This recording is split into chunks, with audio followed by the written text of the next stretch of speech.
촌철살인이라는 말이 있습니다. 한자죠. 촌철. 들어보셨을 것입니다. 촌철살인이 무엇인지. 촌철이라는 것은, 촌이라는 것은 한치입니다. 한치. 손가락 한 마디죠. 촌철. 철입니다. 쇠붙이죠. 그러니까 한치의 쇠붙이가 죽입니다. 사람을 죽인다는 것이죠. 촌철살이라는 말은 사실은 한치, 즉 한 손가락 한 마디 되는 쇠붙이로 사람을 죽일 수 있다라는 말이지만, 그것이 이제 변형되고 또 오늘날 사람들에게서는 이 촌철이라는 말을 한치라는 것을 철이라는 단어를 바꿔서 이거 철의 의미를 새치혀, 한치가 되는 새치혀가 되는 혀로 사람에게 감동을 주거나, 때로는 사람들에게 명쾌한 급소를 질러서 그 사람에게 영향을 미치거나, 또 귀한 말을 할 때 우리는 촌철살인의 말을 한다라는 표현하기도 합니다. 촌철살인이라는 말이 이제 그런 의미로 우리 가운데 오는데, 오늘 우리가 살펴볼 이 마음이 훈련되어야 될 인생에 대해서 한 사람의 인생을 또다시 우리는 추적해보고 생각해보려 합니다. 오늘 우리가 살펴볼 이 한 사람에 대해서 이 사람의 일생을 전체를 훑어볼 터인데, 그 중에서 먼저 우리가 왜 이러한 일들이 필요한지, 왜 이러한 말씀들이 성경에 기록되어 있고, 또한 이런 말씀들을 우리가 잘 살펴서 우리 신앙의 유익을 삼아야 되는지, 라는 것에 대하여 먼저 말씀을 드리려 합니다. 우리는 앞서 주도적인 성향을 가지고 자기의 인생을 자기가 주인인 양 행사했던 한 사람을 봤습니다. 우리는 그 사람을 통하여서 그 사람이 가지고 있는 인생이 무엇인지, 그 사람이 무엇을 해야 되는지, 필요한 것이 무엇인지, 주님께서는 그의 인생 가운데 어떠한 변화를 일으켰는지 바울을 통하여 살펴봤습니다. 자기의 주인 되신 인생, 결코 포기하지 않는 인생, 하나님의 주인을 인정하지 않는 인생, 그래서 끝까지 자기를 위해서만 살아가는, 자기가 옳다고 주장하는 것을 놓지 않고 그들의 인생을 살아가는 그 인생, 그 인생이 하나님을 만나지 않았을 때 그 인생은 자기가 자기 인생을 마치 개발시켜 나가며 또 이끌어 나가며 인도해 나가는 것처럼 보이지만 결국에는 망함으로 인생을 마친다는 사실을 기억하십시오. 그래서 그런 성향을 가지고 있는 사람은 하나님의 은혜가 필요하고 하나님 앞에 굴복함이 필요합니다. 끊임없이 하나님께 무릎 꿇는 훈련을 해야 되고, 끊임없이 하나님의 주인이심을 각성시키고 끊임없이 자각해야 합니다. 내가 주인이 아니라는 사실을. 그래야 그 인생이 복됩니다. 두 번째 살펴봤던 것은 두려움을 가지고 있는, 삶의 변화를 두려움을 가지고 있는 아브라함에 대해 살펴봤습니다. 이 삶의 인생 속에서 우리가 보고 있는 것은 무엇이냐면, 하나님에 대한 신뢰와 믿음을 갖는 일에 있어서, 하나님을 의지하거나 하나님께서 인생을 맡기는 일에 있어서 항상 두려움을 갖고, 또한 염려와 근심으로 약속의 말씀에 대하여 확신이 없는 인생. 그래 언제나 자기의 삶에 있어서 염려와 두려움으로 가득하여서 무엇인가를 의존할 자, 쫓을 자를 추구하며 그렇게 편안하게 안전하게 안전을 추구하며 인생을 소극적으로 인생을 살아가는 인생 가운데 하나님께서 그 인생 가운데 위로자가 되시고 확신과 소망을 주셔서 결국에는 하나님을 의지함으로 하나님 누구신지를 발견하고 하나님을 깨달음하냐마 그의 신앙과 믿음이 어떻게 성장하였고 그가 어떠한 자로 믿음의 조상으로 부름받았다는 사실을 우리가 알게 되었습니다. 그의 인생 가운데 필요한 것은 하나님에 대한 절대적인 의지입니다. 하나님에 대한 이해의 폭이 넓어지되고 하나님을 깊이 경험하며 알기 위해서 부단히 노력하며 애써야 합니다. 그래야 두려움과 염려와 근심 없는 인생을 삽니다. 그래야 그 인생이 하나님 앞에서 소망 가운데 삽니다. 오늘 우리가 살펴볼 사람은 베드로의 인생을 살펴볼 것인데 이 인생 가운데 우리가 중요하게 여겨야 될 것이 왜 이러한 것들을 왜 이러한 성품과 인격이 중요한가? 그리스도를 믿는 것과 인격과 성품과 기질이 무슨 차이가 있는가? 무슨 연관이 있기에 우리는 이런 것들을 살펴보는가 하는 부분에 여러분이 오해하고 또한 의심이 푸는 것 같아서 성경에 말씀하고 있는 중요한 내용들을 먼저 설명하려 합니다. 마태복음 15장에 보면은 마태복음 15장 18절과 20절 말씀에 이렇게 기록됐습니다. 같이 들어갑시다. 시작. 입에서 나오는 것들은 마음에서 나오니 이것들이야말로 사람을 더럽게 하느니라. 마음에서 나오는 것은 악한 생각과 살인과 간음과 음란과 도둑질과 거짓 증거와 회방이니 이런 것들이 사람을 더럽게 하는 것이요 씻지 않은 손으로 먹는 것은 사람을 더럽게 하지 못하느니라. 아멘. 본문에 보면 사람을 더럽게 하는 것이 있습니다. 더럽게 합니다. 자기를 더럽게 합니다. 다른 사람을 더럽게 합니다. 어디서 나오면 사람의 마음에서 나옵니다. 마음을 통한 입에서 나오는 것이에요. 입에서 나오는 것들은 어디서 나오냐면 마음에서 나오는 것들인데 이것이야말로 사람을 더럽게 합니다. 사람을 더럽게 하는 것, 부정하게 하는 것, 하나님의 받을 수 없게 하는 것, 누가? 자기 자신이 그런 것들을 행함으로 자기 자신이 하나님께 버림받는 것이, 우리가 조심해야 할 것이 말을 통하여서, 입으로 나오는 말을 통하여서 어디서 나오면 마음에 나오는 것이고, 여기 이 나오는 것들이 무엇이면 악한 생각, 살인, 간음, 음란, 도적질, 거짓 증거, 회방, 이런 것들이 우리 마음에서 나온다는 것이, 어디를 통하여? 입을 통하여 나온다는 것이 1차적으로 자신을 더럽게 하며 타인을 더럽게 합니다. 타인을 고통스럽게 하는 것이. 그래서 인격이라는 것, 성품이라는 것, 이걸 바꾸지 않으면 그리스도로서 부정한 사람이 되는 것이, 그 사람은 온전한 사람이 될 수가 없는 것이에요. 야고보서에 보면은 말에 실수가 없는 사람이 없으면 온전하다고 합니다. 말에 실수가 많은 사람은 온전하지 않은 것이, 왜 우리가 인격과 성품을 바꿔야 되냐면 마음이 그 자리에 있기 때문에 그래요. 그 사람이 무슨 말을 하는가 하면 그 사람이 말하는 것이 그 사람의 인격이고 성품인 것이에요. 그래서 이것이 우리를 더럽게 하기 때문에, 그래서 우리는 인격과 성품을, 그래서 우리는 조심하고 이것을 변화시키는 노력을 끊임없이 해야 되는 것입니다. 또한 여기에 대해서 우리가 마태복음 22장 37절과 39절 말씀에 이렇게 기록되어 있는 것을 보게 됩니다. 같이 들어갑시다. 시작.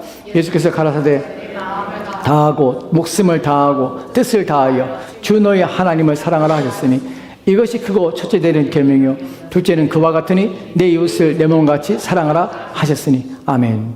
이 구절은 서기관이 예수님께 물은 질문 가운데 예수님 답변하신 것입니다. 율법의 가장 큰 계명이 무엇입니까? 라는 물음에 예수님께서는 내 마음을 다하고 목숨을 다하고 뜻을 다하여 주 너희 하나님을 사랑하라 하십니다. 이것이 율법의 완성입니다. 근데 또 하나 붙어 있는 것이 뭐냐면 이것이 크고 첫째 되는 계명이요 둘째는 그와 같으니 라는 말에 여러분이 집중하셔야 합니다. 첫 번째 계명을 지킨다고 여러분이 온전해지고 하나님을 사랑하는 것이 아닙니다. 이 사람은 거짓말하는 것입니다. 하나님을 사랑하는 자는 누구도 이웃도 사랑해야 합니다.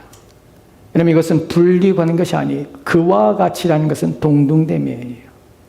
즉 우리가 누군가 우리의 마음속에 악한 것을 말미암아 우리의 관계 속에서 무엇인가 문제를 일으키고 내 자신의 성품이 가다듬지 못하고 그리스도의 성품을 담지 않은 상태에서 우리가 행하는 모든 것들을 말미암아 우리는 주변 사람에게 수많은 피해를 입을 수 있고 수많은 사람을 고통스럽게 할 수 있다는 것이, 내가 변화되지 않으면, 내 인격과 성품이 바뀌지 아니하면 나로 말미암아서 많은 사람들이 고통하며 신음합니다. 문제는 누구한테 있냐면 바로 나한테 있는 것이에요. 나를 바꿔야 되는 것이에요. 내 인격과 성품을 바꿔야 되는 것이에요. 그렇기 때문에 주님께서는 이런 표현하는 것이에요. 이웃을 내 몸같이 사랑하는 것. 이웃을 내 몸같이 사랑하는 이 명령을 지키기 위해서는 나를 바꿔야 되는 것이에요. 나를 통해서 이웃이 상처받지 않게 하는 것이에요. 이웃에게 덕이 되게 하는 것이에요. 그렇기 때문에 신앙이란 마음의 변화와 그의 마음이 새롭게 됨과 마음이 온전해진 인격과 성품을 가지는 것입니다. 그것을 보여주신 분이 바로 그리스도이십니다. 우리는 이런 기질, 그리스도가 가지고 계신 온전하심을 본받아 하는 것이에요. 오늘 우리가 살펴볼 이제 한 인생, 베드로의 삶을 보도록 합시다. 여러분이 오해하는 본문부터 시작하도록 합시다. 우리가 흔히 오해하는 본문은 누가복음 5장 8절 말씀에 이렇게 기록되어 있는데 이 본문을 오해합니다. 같이 돌아갑시다. 시작. 시몬 베드로가 이를 보고 예수의 무릎 앞에 엎드려 가로되 주여 나를 떠났소 나는 죄인이로소이다. 아멘. 누가복음을 읽다 보면은 누가복음에서 예수님과 베드로가 처음 만나는 장면이 베드로가 그물을 싣고 있었습니다. 그때 예수님께서 오셔서 그 배에 오르시고 배를 해변에 조금 띄우기 원하십니다. 왜냐하면 많은 사람들이 예수님을 만지려고 또 예수님 가까이 오려고 밀기 때문에 배를 띄우십니다. 그리고 예수님께서 말씀을 가르치십니다. 말씀을 막 전하셨어요. 전하신 후에 예수님께서 베드로에게 말을 합니다. 깊은 데로 가서 그물을 내리라. 그래서 베드로가 말을 합니다. 밤새도록 우리가 그물을 내렸지만 한 마리도 고기를 잡지 못했지만 우리가 말씀에 의지하여서 그물을 내리리다 하고 가서 그물을 내려요. 깊은 데까지 가서. 근데 고기가 무지하게 잡힌 것이에요. 그리고 돌아와서 베드로가 예수님을 보고 이를 보고라는 말이 그 말입니다. 이를 보고 예수의 무릎 앞에 엎드려서 가로되 주여 나를 떠나소서 나는 죄인으로소이다. 왜 이 말을 했을까? 여러분, 나를 떠나서 나는 죄인이로소이다. 자기가 죄인이라고 고백합니다. 우리는 여기서 고기를 많이 잡은 이적을 보고 예수님 말씀을 하시는 걸 말씀을 듣고 내가 죄인이라고 베드로가 막 감격이 되고 마음에 막 감동이 되고 내가 이런 분을 내가 만나다니 해서 막 베드로의 마음속에서 이런 마음이 들어서 나는 죄인으로서 나를 떠나서 이 말 한 것처럼 보입니다.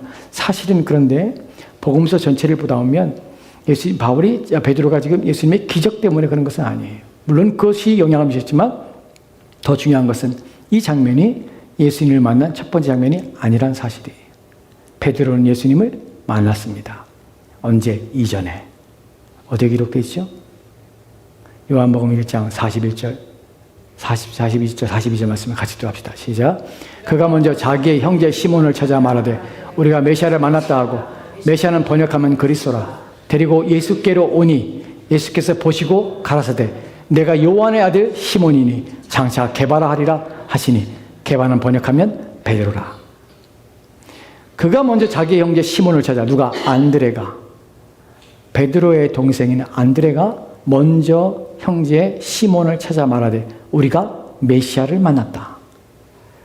그리고 예수께로 데리고 예수께로 옵니다. 예수께서 보시고 예수님 말씀하시죠.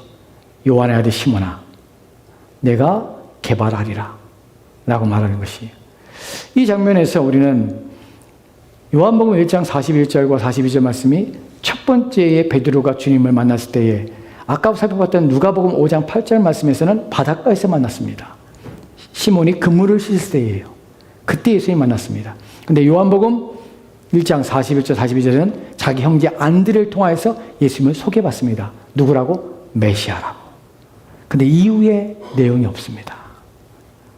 예수님이 요한의 아들 시몬아, 내가 너를 장차 너는 게바라리라 말씀하셨는데 베드로는 아무런 반응이 없습니다. 그리고 이후에 기록이 없는 것이에요. 그리고 예수님을 쫓거나 예수님을 따르거나 하는 것이 아니에요. 베드로는 여전히 자기의 본업에서 근무를 짓고 있습니다. 누가복음 5장 8절 말씀에서는 마치 베드로가 처음 예수님 만난 것처럼 모습이 보이는 것이에요. 이 간극 가운데 성경이 기록되지 않으면 무슨 일이 있었을까요? 성경에 기록되지 않은 내용들에 대해서 우리가 여러 가지 추론할 수 있지만 사실 추론이 온전한 건 아닙니다. 근데 우리는 무엇을 할 수 있냐면 이 사람의 성향과 성품을 볼 때, 이외에 나오는 성품을 볼 때 베드로는 지금 자기 형제 안드레를 통해서 이분이 메시아를 만났다, 메시아라고 보러 간 것이에요.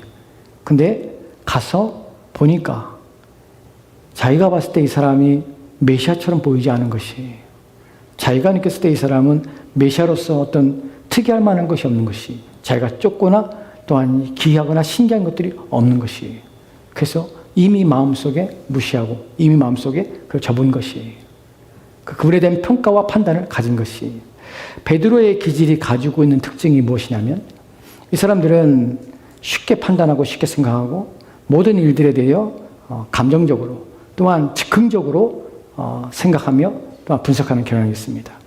이 사람들의 장점은 무엇이냐면 이 사람들은 호기심이 많고 또한 무엇인가 많은 것들을 알고 싶어하는 열정이 있고 또한 무엇인가 탐구하고자 하는 또 발견하고자 하는 그런 마음들이 있습니다. 이 사람들의 특징이 뭐냐면 행복주의자들이에요. 그래서 행복한 걸 좋아하고 또한 익사이팅한 걸 좋아합니다. 새로운 것들을 좋아하고 그 즐거움을 찾습니다. 근데 문제는 무엇이냐면 이런 것들이, 이런 성향들이 반대적으로 말하면 이 사람들이 가장 큰 단점이 무엇이냐면 생각 없이 말한다는 것이, 그리고 쉽게 분석하고 판단한다는 것이, 그리고 쉽게 정죄해요. 그리고 자기 말하는 것이 무엇인지도 말하지 못하고 말하는 떠벌이들이에요. 또 문제는 무엇이냐면 이런 것들 때문에 즐겁고 행복한 것 때문에 어려움과 문제 있으면 피하려고 회피합니다. 쉽게 거짓말할 수 있는 성향들이에요. 또 거기다가 이 사람의 성향들은 훈련이 안 되는 사람들입니다. 왜냐하면 끈기가 없기 때문에 그래요. 무엇인가 시작은 잘하지만 끝을 못 내줘요. 이게 베드로 가지고 있는 성향입니다. 정말 그런지 볼까요? 성경을 통하여 이제 하나씩 보도록 합시다. 누가복음에 누가복음 9장 33절 말씀은 이렇게 기록했습니다. 같이 들어갑시다. 시작. 두 사람이 떠날 때 베드로가 예수께 여짜오되 주여 우리가 여기 있는 것이 싸우니 우리가 초막셋을 짓되 하나는 주를 위하여 하나는 모세를 위하여 하나는 엘리야를 위하여 하사이다 하되 자기 하는 말을 자기도 알지 못하더라. 이 사람이 지금 변화산에 올라가서 예수님 변화된 모습을 봤습니다. 다 두려움이 있어요. 베드로만 있었던 것이 아니에요. 야고보와 요한도 함께 있었습니다. 예수님께서 지금 복음서에 보면 예수님께서 모세와 엘리야와 함께 예수님의 죽으심에 대해 이야기하고 있었어요. 근데 마태복음에는 그런 사실이 기록되지 않습니다.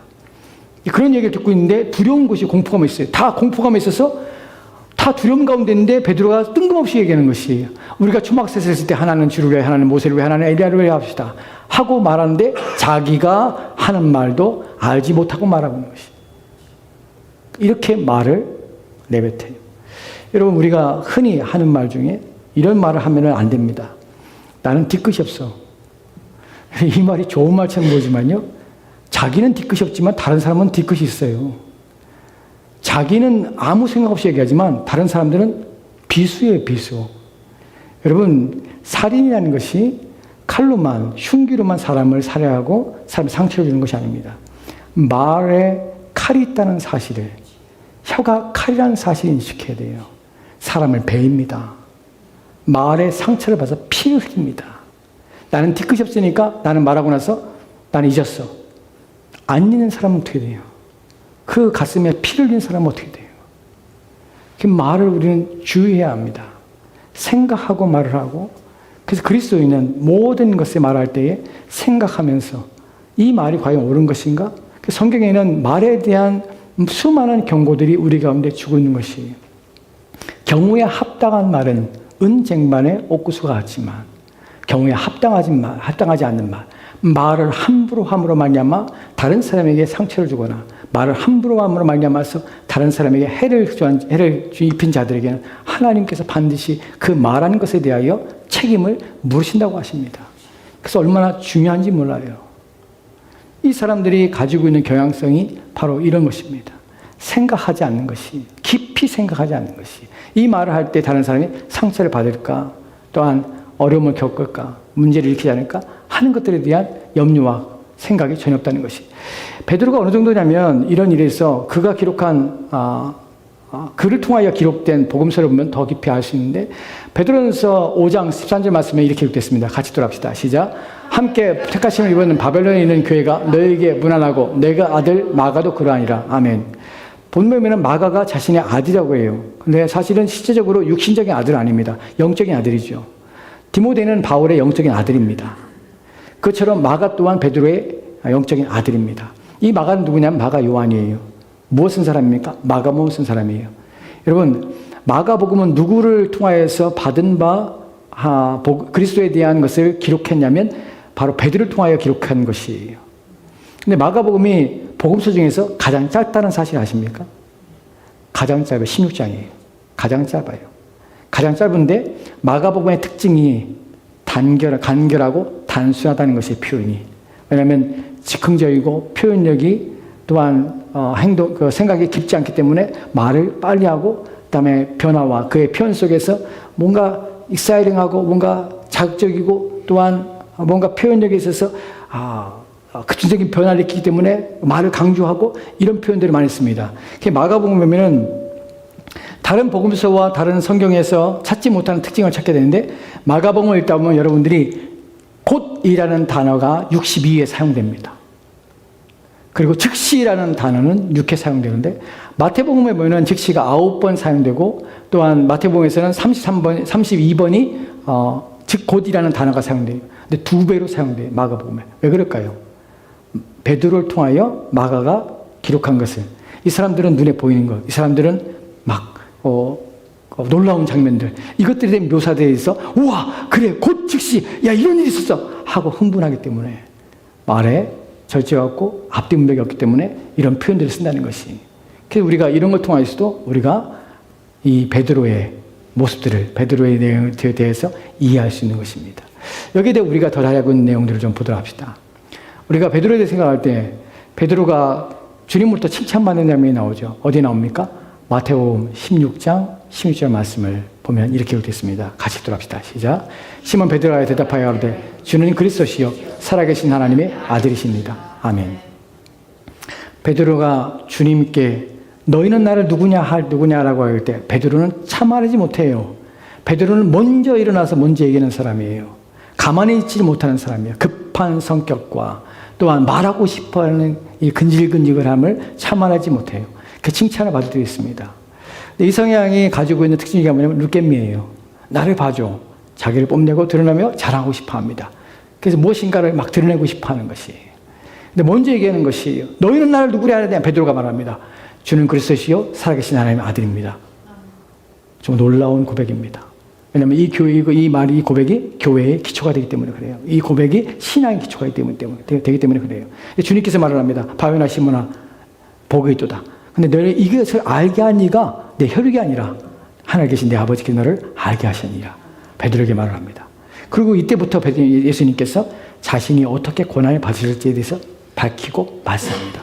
그 놀라운 장면은 예수님께서 지금 자신의 고난받은 데에서 구원의 일들을 하나님의 일을 하시는 일에서 말하시는데 베드로가 이렇게 말하는 것을 보게 됩니다. 마태복음 16장 22절, 24절, 3절 말씀은 이렇게 됐습니다. 같이 들어갑시다. 시작. 베드로가 예수를 붙들고 가나에 가로되 주여 그리하 마옵소서. 이 일이 결코 주에게 미치지 아니하리이다. 예수께서 돌이키시며 베드로에게 이르시되 사단아 내 뒤로 물러가라. 너는 나를 넘어지게 하는 자로다. 내가 하나님의 일을 생각하지 아니하고 도리어 사람의 일을 생각한다 하시고. 아멘. 극과 극이죠. 천당과 지옥을 오락가락합니다. 바요나 시몬아 내가 복이 있도다. 이를 알게 하신 이는 하늘에 계신 내 아버지께다. 내 고백에 내가 네게 교회를 세우리라. 칭찬을 받았던 베드로가 바로 그 뒤이어서 예수님께서 고난받으시며 얘기할 때 베드로가 예수를 붙들고 가나요 가로되 주여 그리하지 마옵소서 라고 표현합니다. 여러분 이 말의 뉘앙스가 여러분 한글 성경에서는 뉘앙스를 얻기가 좀 어렵습니다. 이것을 원문의 의미로 번역하면 이런 의미입니다. 붙들고 가나이란 말하는 것은 붙들고 그 다음에 꾸짖는 것이에요. 그리고 뭐라고 말하냐면 주여 그렇게 생각하지 말란 말이에요. 그리고 이 일이 결코 주께 미치지 않습니다. 하나님이 누구신데 어떻게 이런 일이 당신에게 미치려고 착각하십니까? 생각하십니까? 그런 생각하지 마세요. 왜 그따위 생각하는 것이 정신 차리세요 하고 말하는 것이 본문에서 가나단 말이 꾸짖는 것이 누가 누구를 꾸짖습니까? 제자가 예수님을 붙잡고 꾸짖고 있습니다. 근데 본문에서 꾸짖다는 단어가요 꾸짖기 위하여 지배하다는 의미예요. 무슨 말입니까? 지배하고 싶어하는 거, 지배하고. 이 기질이 가지고 있는 특징이 남을 지배하고 말로 지배합니다. 자기가 손에 쥐고 흔들고 싶어합니다. 그걸 견딜 수 없어해요. 나서기를 좋아하고 자기를 드러내기를 좋아하고. 그래서 문제가 일어나는 것이에요. 누가 감히 예수님께 붙들고 꾸짖으며 지배하며 당신이 그런 생각하다니 내 말 들으란 말이야. 내 말. 그런 생각하지 말란 말이에요. 내 말을 들어, 내 말을 들어야 돼! 라고 강조할 수 있습니까? 예수님이 바로 말하죠. 사단아, 내 뒤로 물러가라. 너는 하나님 일을 생각하지 않고 사람 일을 생각하는 자라. 바로 책망을 받습니다. 바로. 이것이 베드로의 급한 성격과 그 다음에 생각 없이 말하는 것과 또한 자기 주장을 그렇게 하고 사람들을 자기 마음대로 이끌어가며 하려는 의지와 생각들을 가득 가지고 있는 그의 특징적인 모습입니다. 이것을 우리는 버려야 합니다. 이런 모습이 있다면 우리는 이것을 내려놔야 합니다. 여러분, 이런 베드로에 대해서 예수님께서 이 베드로를 그럼에도 불구하고 왜 수제자로 삼으셨을까요? 아이러니 아닙니까? 이렇게 지 멋대로 행하고 함부로 자기가 나대서 얘기를 하고 문제를 일으키고 골칫덩어리고. 여러분, 베드로가 얼마나 성격이 급하고 얼마나 호기심이 많으며 얼마나 그런 일을 찾아 흥미로운 일, 이런 일을 시도해보고 막 그러게 얼마나 좋아하는지. 여러분, 이 사람이 인류 최초로 물 위를 걸은 사람이에요. 인류 최초로 물 위를 걸었는데 바로 바다에 빠지는 것이 베드로예요. 이렇게 허망하게, 이렇게 어리석어요.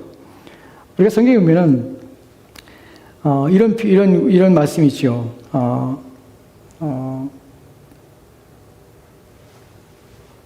누가복음인가요? 누가복음 22장 아니요, 그 말고 위에요. 예, 같이 들어갑시다. 누가복음 9장 3 아니요, 이 말씀 말고요. 아니요, 내리세요. 하나 더 내리시고요. 그 중간에 없습니까? 없어요? 마태복음 8장 2절과 3절 있습니까? 네, 마태복음 8장 23절 말씀 같이 들어갑시다. 시작. 한 문부자가 나와 절하고 가로되 주여 원하시면 저를 깨끗하게 하시나이다 하거늘 예수께서 손을 내밀어 저에게 대시며 가라사대 내가 원하노니 깨끗함을 받으라 하신대 즉시 그의 문둥병이 깨끗하니라. 제가 왜 이 본문에 대해서 여러분 말씀을 드리냐면 이 베드로는 예수님의 수제자입니다. 그런데 불구하고 이런 문제투성이가 또한 일들을 만들어낸 사람이 있습니다. 또 왜 예수님께서는 그를 가까이 했을까? 왜 수작을 세웠을까? 하는 고민들을 생각해 봅니다. 왜냐하면 문제투성이기 때문에 내버려 두면 더 큰 문제를 일으키고 제자들 가운데 분쟁을 일으키고 누가 크냐 이런 싸움을 하고 이런 문제들을 만들기 때문에 예수님께 오히려 그를 품으시고 또한 그를 이끌어갑니다. 근데 더 중요한 것은 본문에 보면은 문둥병자 나와서 예수님, 주님 원하시면 저를 깨끗하게 하십니다. 예수님께서 말씀으로도 병을 고치시고 말씀으로 치유하기도 하십니다. 근데 문둥병자는 만지면 부정해지죠. 예수님께서는 그를 만지십니다. 그 내가 원하노니 깨끗함을 받으라. 예수님께서는 우리의 기질을 아시고 우리의 성품을 압니다. 우리가 뭐가 문제인지 아십니다. 베드로의 그 연약함을 예수님께서는 품으시는 것이에요. 그리고 가까이 두심으로 그를 훈련하는 것이에요. 이 기질이 가지고 있는 가장 큰 문제가 뭐냐면 참아내지 못한다는 것이에요. 말하지 못하는 참아냄, 또한 자기 나서지 않는 참아냄, 기다리는 참아냄, 그리고 자신을 훈련하여서 말씀으로 자기를 단련하고 훈련하는 이 참아냄을 못하는 것이에요. 예수님이 가까이 두시고 그를 훈련시키시는 것이에요. 참아내도록, 나서지 못하도록, 남을 높이도록, 다음에 함부로 말하지 못하도록, 생각하지 못하도록 예수님께서는 그를 가까이 두시고 계속해서 훈련시키는 것이에요. 우리가 지금 제가 본문 구절이 몇 절인지 생각이 안 나는데 누가복음 23장인가요? 그 제자들이 아니요, 마태복음 26장입니다. 마태복음 26장에 보면은 영수사님 거기 보면은 저희 무슨 내용이 나와요? 모두 주를 버릴지라도 나는 주를 버리지 않겠습니다. 찾았어요? 없어요. 없으면 두십시오. 마태복음 26장에 보면 이런 말씀이 있습니다. 예수님께서 오늘 밤 너희가 나를 다 버리리라 나는 말씀하십니다. 그때 베드로가 이렇게 말하죠. 주님, 저는 주님 버리지 않겠습니다. 이렇게 말하면 괜찮아요? 근데 뭐라고 말하냐면 주님, 여기 있는 모든 사람이 모두가 주를 버릴지라도 나는 버리지 않을 것입니다 말을 해요. 얼마나 못된 말입니까? 자기가 나는 주님을 버리지 않을 것이다. 자기만 얘기하지 않아요. 모두가 주를 버릴지라도. 왜 다른 엉뚱한 모든 제자들은 함께 싸잡아서 다 주님을 버리는 놈으로 취급하고 자기는 그렇지 않을 것이라고 표현하는 이 표현을 보면 그가 얼마나 자기중심적인 사고를 가지고 있는지를 보게 됩니다. 충분히 자기가 주님 앞에 그렇게 말할 수 있죠. 주님, 저는 주님을 버리지 않을 것입니다. 라고 말할 수 있는데 불구하고 모두가 주를 버릴지도 여기 있는 이놈들은 다 주님을 버릴지 몰라도 나는 안 그렇습니다. 자기만 옳다고 생각합니다. 자기만. 이것이 얼마나 완악함입니까? 이것이 얼마나 못됨입니까? 근데 심지어는 중요한 것은 이놈이 더 큰 문제예요. 왜 문제죠? 예수님이 잡혀가신 날 쫓아갑니다. 누가 쫓아갑니까? 베드로가 쫓아갑니다. 요한하고 쫓아갑니다. 왜 쫓아갔을까요? 호기심 때문에. 어떻게 되는지 보려고 쫓아가는 것이에요. 성경에 어떻게 되는지 보려고. 쫓아가서 대지상의 집에 갑니다. 그리고 멀리서 불을 쬐면서 지켜보는 것이에요. 혹시 예수님께서 메시아임이 드러나고 상황이 역전되면 자기가 그 앞에 있음을 알면서 자기에게 유익을 얻기 위해서 쫓아가서 그 광경을 다 봅니다. 문제는 쫓아가서 그는 무엇을 봅니까? 자기가 어떠한 자임이 드러나는 것이에요. 3번 다구기 전에 내가 나를 3번 부인하리라. 베드로가 부인합니다. 첫 번째 부인합니다. 모두 다 버릴지라도 나는 버리지 않을 것입니다. 라고 얘기한 그가 부인합니다. 두 번째 부인합니다. 이 보면요. 이 사람이 가지고 있는 공포심은요. 어려움이 당하면 배반하고 버리는 일들을 할 수 있습니다. 문제는 이 사람들은 쉽게 그럴 수 있다는 것이에요. 어려움이 닥치면 피하고 회피합니다. 왜냐하면 행복주의자이기 때문에 그래요. 무엇인가 기쁘고 즐겁고 행복한 것이 자기 인생이 가득했으면 좋은 것이에요. 그걸 추구하며 그래서 무엇인가 새로운 것들을 자꾸만 찾아다니며 그것을 원하는 것이에요. 바라는 마음이 가득합니다. 근데 문제가 있으면 피하고 도망칩니다. 그래서 회피합니다. 우리 성경을 자세히 읽다 보면요. 이 사람이 불을 쬐다가 얘기를 듣습니다. 너도 그 당이라. 그랬더니 멀찌감치 떨어져 문 쪽으로 갑니다. 또 너도 그 당이라. 더 멀찍이 갑니다. 도망치고 있는 것이. 그리고 예수님과 눈이 마주칩니다. 세 번째. 그 사람 베드로가 뭐라 합니까? 저주하여 이르되 내가 저 사람을 알지 못하노라. 그때 닭이 옵니다. 그리고 베드로가 예수님의 눈이 마주칩니다. 그리고 그가 바깥에 나가서 심히 통곡합니다. 자기가 누군지를 깨닫게 되기 때문에 그래요. 다 버릴지라도 나는 버리지 않겠습니다. 자신이 버리는 것이. 그런데 불구하고 예수님께서는 그를 품으십니다. 우리가 누가복음 보면은 아까 우리가 사귀었던 시몬아 본문을 볼까요? 누가복음 22장 31절 32절 같이 읽도록 합시다. 시작. 시몬아 보라 사단이 밀가부를 타려고 너희를 청구하였으나 그러나 내가 너를 위하여 내 믿음이 떨어지지 않기를 기도하였노니 너는 돌이킨 후에 내 형제를 굳게 하라. 아멘. 왜 주님께서는 베드로를 수제자로 삼으셨고 왜 가까이 두셨을까? 모든 병을 고치거나 기적을 행하실 때 심지어는 변화산에서 야이로의 딸을 고칠 때 예수님께서는 베드로를 끌고 가십니다. 왜요? 그의 인격을 변화시키기 위해서, 훈련하시기 위해서, 자신을 드러내지 않기 위해서 너는 나로 충분하다. 왜 예수님께서는 요한복음 21장에서 왜 주님께서는 베드로에게 3번 물으실까요? 내가 나를 사랑하느냐? 이 사람보다 내가 나를 사랑하느냐? 내가 나를 사랑하느냐? 베드로는 근심하며 마지막에는 주께서 내가 주를 사랑하시기를 아시나이다. 나는 고백을 합니다. 베드로를 치유하시는 것이죠. 회복하시는 것이죠. 너는 다른 사람 앞에 자랑하지 마. 다른 사람한테 뽐내는 것으로 내 인생을 낭비하지 마. 다른 사람을 위해서 다른 사람 앞에 너를 드러내려고 하지 마. 너는 나로 좋게. 나와 함께 있으면 너는 그걸 기쁨으로 삼아. 다른 어떠한 것을 호기심으로 찾지 마. 그것들을 추구하며 살지 마. 너의 행복과 기쁨은 나야. 내가 너의 기쁨과 행복이야. 너의 즐거움과 만족이 나야. 라는 것을 베드로를 품으십니다. 그리고 그의 그 생각 없는 말을 생각 있는 말로 그의 인격을 변화시킵니다. 본문에서 보면 시몬아 보라 사단이 밀가부를 한다는 무엇입니까? 체질하는 것이 걸리는 것이죠. 체질하고 너희를 청구하였으나 체질하려고 쓰러뜨리고 시험에 들게 하려고 청구하였으나 본문에서 생각해 봅시다. 너희를 해 너희를 누구를? 제자들 다를 사단이 지금 청구하고 다 쓰러뜨리고 믿음에서 떠나게 합니다. 믿음을 배반하게 합니다. 그런데 그 다음에 나오는 분은 그러나 내가 너를 위하여 놀랍죠. 모든 제자들을 위하여 주님께서 기도하지 않으시고 베드로를 위하여 기도하십니다.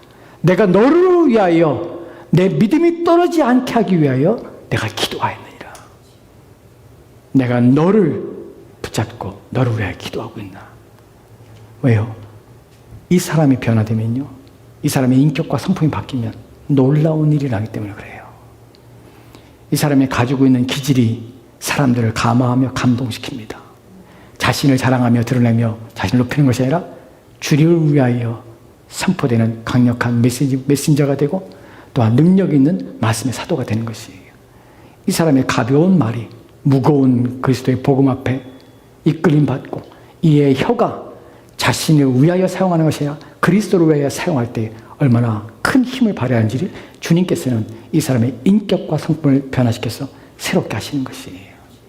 그래서 뭐라 합니까? 너는 돌이킨 후에 내 형제를 굳게 하라.